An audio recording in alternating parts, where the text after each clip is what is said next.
The classic battle between brain versus brawn. Most times, the brain triumphs over brawn, using their opponent's own strength against them. But when it comes to waifus, the only thing that matters is how kawaii you fight. Welcome to Fire Emblem 3 Houses Waifu Battle Royale.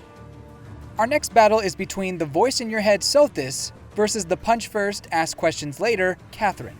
Will Sothis' time magic assure her victory, or will Catherine beat her to a pulp? Who will win the brain versus brawn battle? Begin! Sothis is a mysterious being inside Byleth's mind, who does appear in the overworld from time to time. She figuratively resides in Byleth's mind palace, with a throne atop a staircase. She has amnesia, so she can't really recall everything about her past. She barely remembers her own name. Looks young, but is actually much older, as evidenced by the way she speaks in Japanese. She's basically 3 Houses' version of Tiki, a loli dragon who is much older than they appear. Sothis has the ability to rewind time, among other mysterious powers, and saves Byleth from death at the beginning of the game. Pros. Sothis basically acts as the voice for Byleth, providing needed commentary for the player. I think a character like that is almost needed for the sake of the plot, and I think Sothis handles that role well, at least in the first half. She's similar to Morgana from Persona 5, which is ironic considering that they both share the same English voice actress. At least Sothis doesn't control your sleeping habits. Both voice actresses for Sothis do a good job portraying her bossy but sweet personality.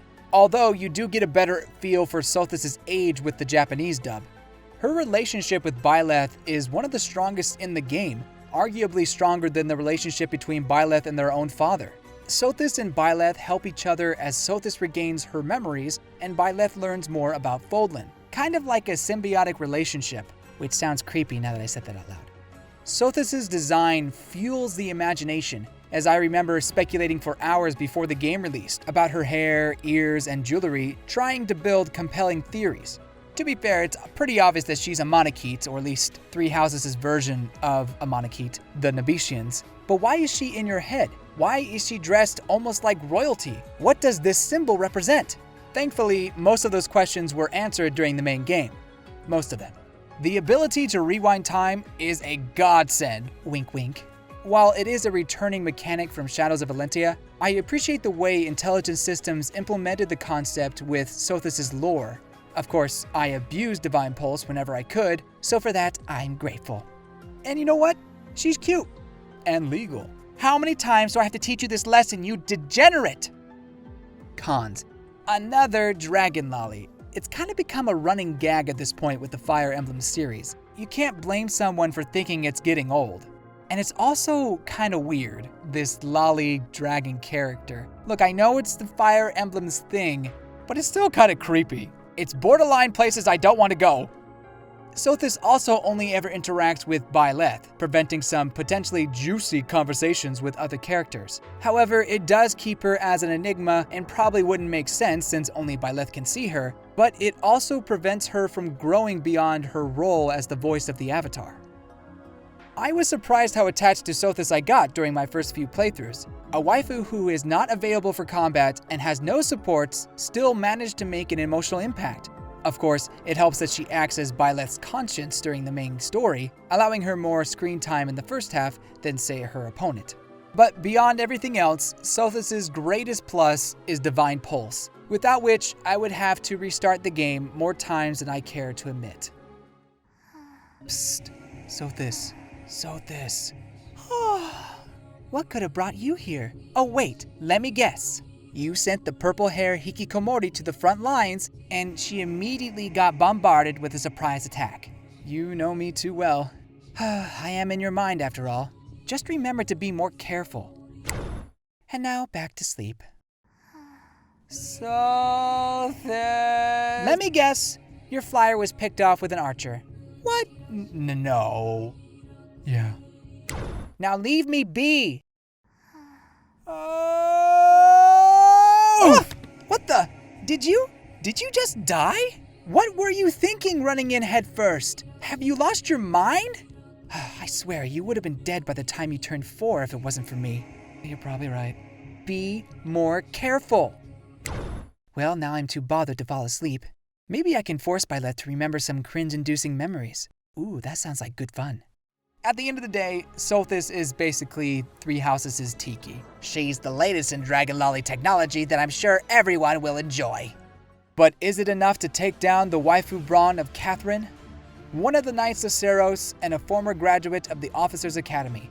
Also one of the strongest knights. Just hearing her name strikes fear in the hearts of opposing forces. Catherine wields a hero relic, Thunderbrand, thus giving her the nickname Thunder Catherine, and in turn, the only recruitable unit that wields a hero's relic right off the bat. She's incredibly loyal to Lady Rhea, and will strike down anyone who speaks ill will towards Rhea or the church if she doesn't know them.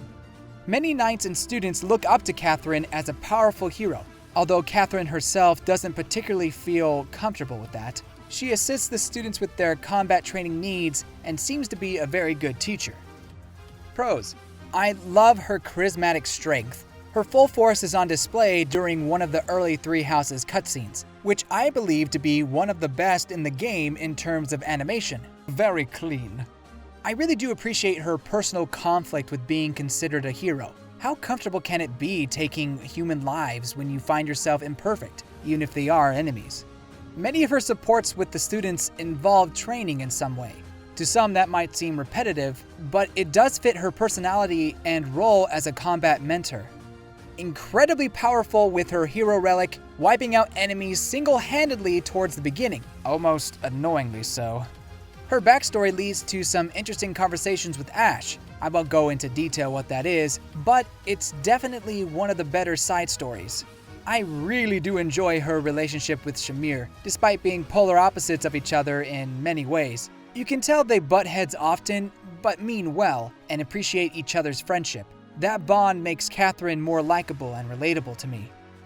Cons: I'm not a huge fan of brawny waifus. This is entirely my preference. This whole series is. But Catherine's punch first, ask questions later approach is not my cup of tea. Despite being a strong swordsman towards the beginning of Part 1, her stat growths and class get left behind by the time you're able to recruit her, making her less useful than, say, other Church of Seros units. Her obsession with Rhea is a tad bit annoying, but I do understand why she devotes everything to protecting her.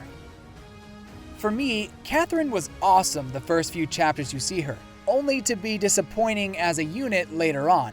That said, if she uses her hero relic, she can provide some help, as long as she doesn't take a hit. Personality-wise, I really do appreciate her aptitude for teaching, but something about the macho waifu just doesn't work for me all the time. Let me be clear, the muscles aren't the problem here. It's more her abrasive nature. Professor! Ready for our weekly training session? I'm sure you'll land a hit on me one of these days. What are you reading? Just a book Edelgard gave me. Do you know how long Rhea has been the Archbishop? This writer brings up some interesting points. Ooh! Hey, I was borrowing that.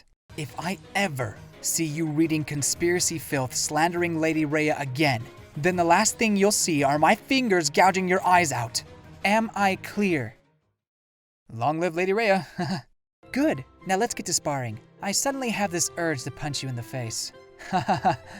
You're joking, right? Catherine? Catherine is definitely a fierce warrior, but is her warrior waifu power strong enough to bring down the dragon loli in your head, Sothis? The winner is Sothis! Now wait a minute before you call the cops. In this case, Dragon Loli does indeed beat waifu brawn. Not to say Catherine is a bad character, but I did grow more attached to Sothis during Part 1, despite not being a playable unit. Sothis' mystery and importance to the plot made her stand out more than Catherine.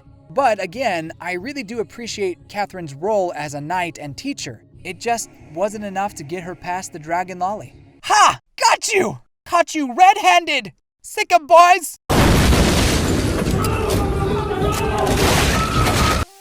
Sothis moves on to the next round. But don't worry, Catherine fans, it's possible for her to make a comeback in the loser bracket. Feel free to let me know who you thought should have won in the comments below. Next time on Waifu Battle Royale, the fish-loving little sister Flane versus the heliophobic Ojo-sama, Constance. Whose drills will pierce the heavens and claim victory? Find out next time. Be sure to share these videos with your friends and let me know what you think of this matchup. Goodbye, you good people.